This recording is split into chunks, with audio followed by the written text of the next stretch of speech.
Hello, my name is Todd Welty and this is Omid Kansari, and we're going to give some video instructions on how to give the test that we're working on, which is a comparison of 4 different methods for a method of adjustment test. So the purpose of the test is to compare these 4 different methods, and we want to find out which ones are the best. And the best one is the one that the users are most comfortable with, that they give the best data with, the one that they like to do. We want to basically get rid of maybe a test that subjects really hate using, because we don't want that to end up in the final product, which is in this case Personify. So this is a test comparing those 4 different methods. And so the first one thing to be aware of is to explain that to the subjects. That's the purpose of the test. It helps that they know, that they understand what the purpose is. There's 4 different tests. One of them is, all 4 tests will be various ways of adjusting bass and treble levels. So we're not worried about distortion or any of that. It's just simply bass and treble levels. It's a very simple test. The first test uses 2 knobs. They can move these knobs up and down to adjust to their preferred level. There's another test we call A through F, which is there's simply 6 choices. They listen to them all and they pick the one they like. There's 2 other methods that are slightly more complicated, where there are multiple choices, where the subjects kind of basically find their way to the preferred curve. Those are what we call AB and ABC. So in those tests, there will be multiple iterations within a given trial as the subject finds their way to the preferred curve.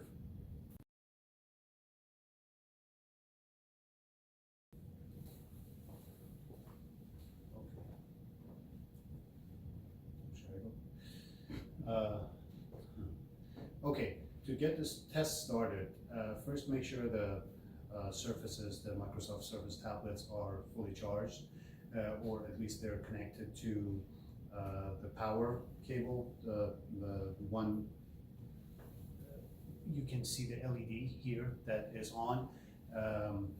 Please be careful that make sure the LED is on, because with the tablet in the case, sometimes what it does is it pushes the connector out, and it may just, if you pull on the cable, it gets disconnected easily. So make sure it's charging. Then check the volume and make sure it's set to 100. Sometimes when it goes to hibernate or you turn it off, it tends to go to 80 or 82%. Make sure that it's at 100. If some listeners feel like it's too loud, you could bring it down, but it's recommended not to bring it lower than 80%. And if you turn it down, be sure to turn it back up for the next test. Yes, absolutely.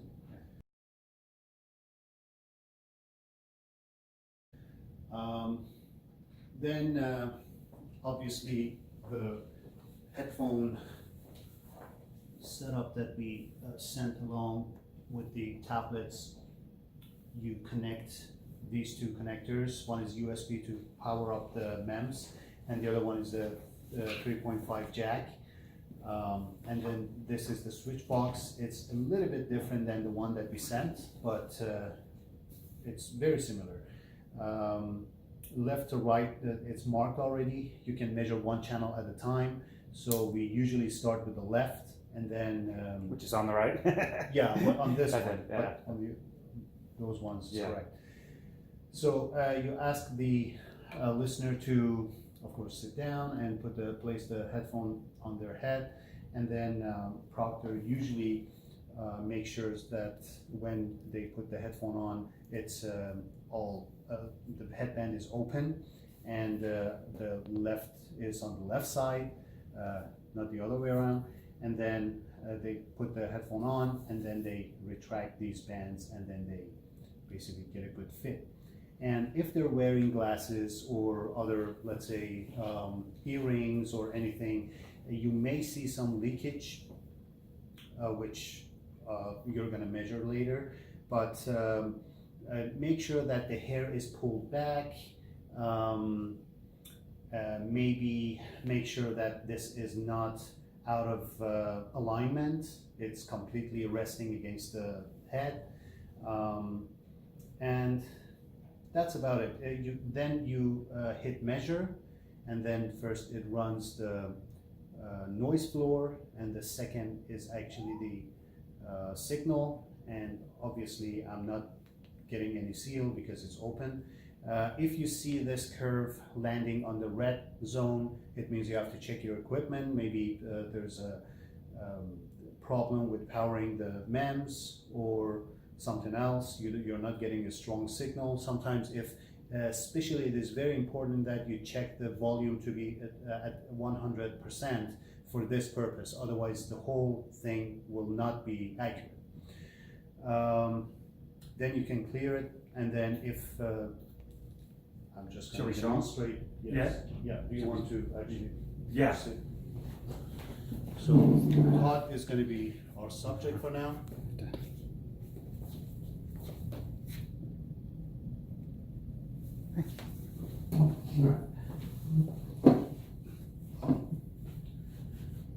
It's running, right? Yeah. Okay. Okay, so.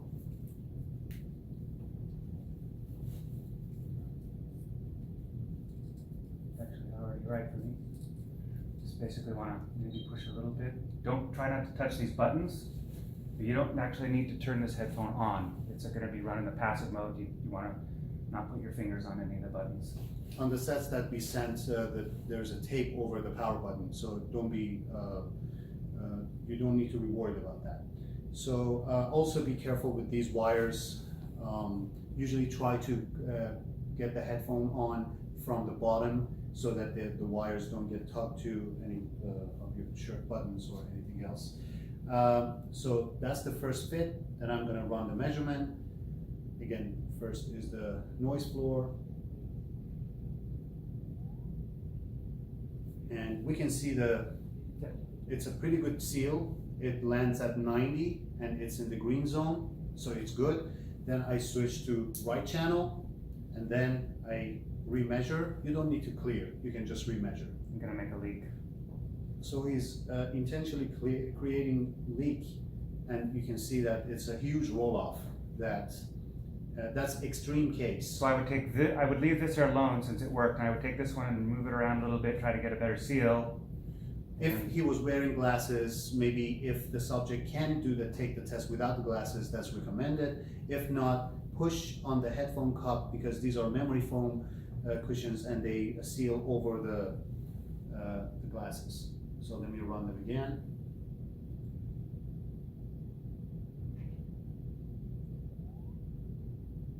All right, so we have a good seal. Now, we're gonna show you the questionnaire later, but well, actually before you give the leak, you should probably take one of these questionnaires off the top of the stack in the order that they were sent. And this will be used for that subject. This will be the subject's number right here. And the subject will fill in the name and the date, and there's a little bit of information on the back. And if you tried several times to get a good seal and you couldn't for some reason, you would maybe make a note down here, and maybe you could note where that blue line crossed over, like at 80, or like this one we just did, it was down at 70, so you could note it. If you do, most cases you can get the leak sealed, in which case you just put a check mark and a check mark under left and right. Just make sure that, I've noticed that some listeners with larger pinna or larger ears, they tend to put the headphone on, and the headphone is pinching the ear, and the ear is not falling into the headphone cup. That's going to create a huge leak, but then you may not be aware because it's not very visible and the listener doesn't know. So you make sure that they try to wiggle this around and get the ear inside the headphone cup. That's very important. So now, let's assume that we've gone through the leak check and everything's good. We're ready to actually run some tests.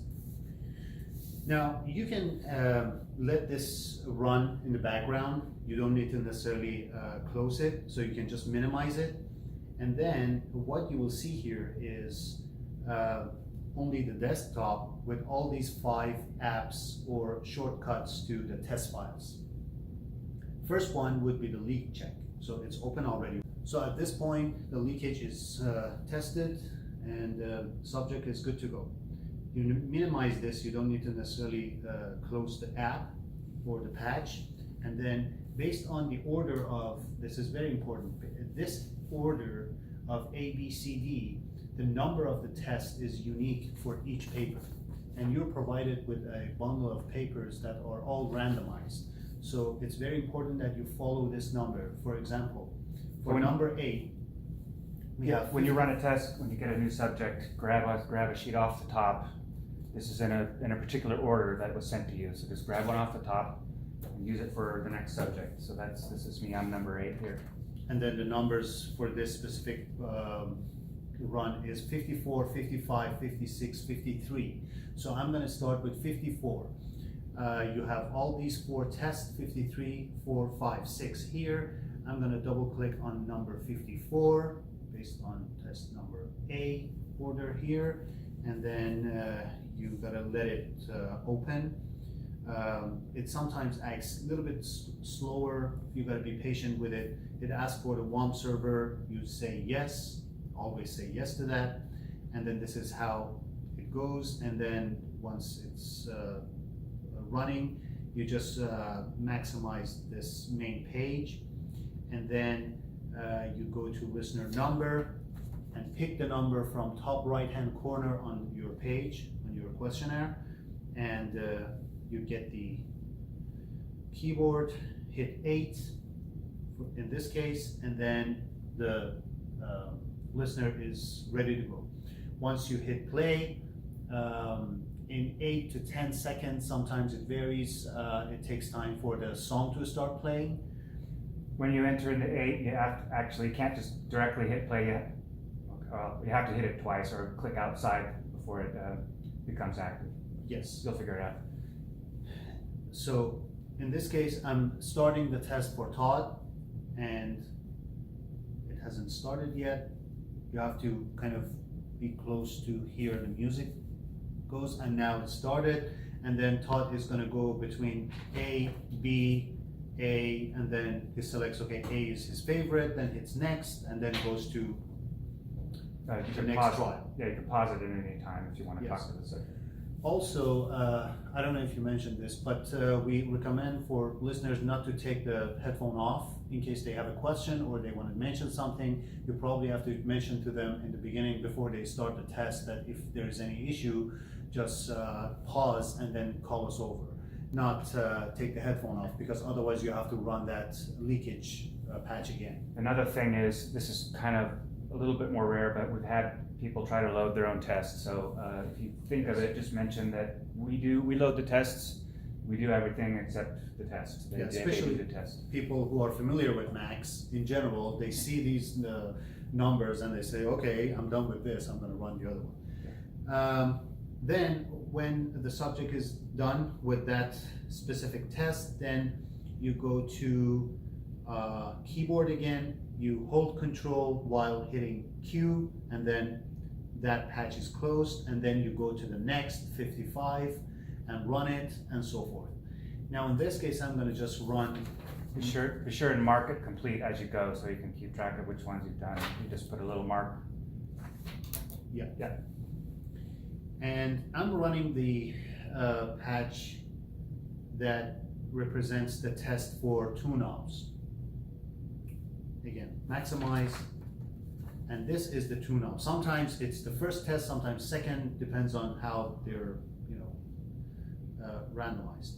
Then just in order to operate these 2 knobs, you have to put your finger in the center of the knob, and then you can go up and down. Now if you go slower, of course it's more the change, the shelving filter design that is running behind the window is going slower, but then there is no limit. You can go all the way up and then all the way down, and it doesn't matter if you cross this knob area.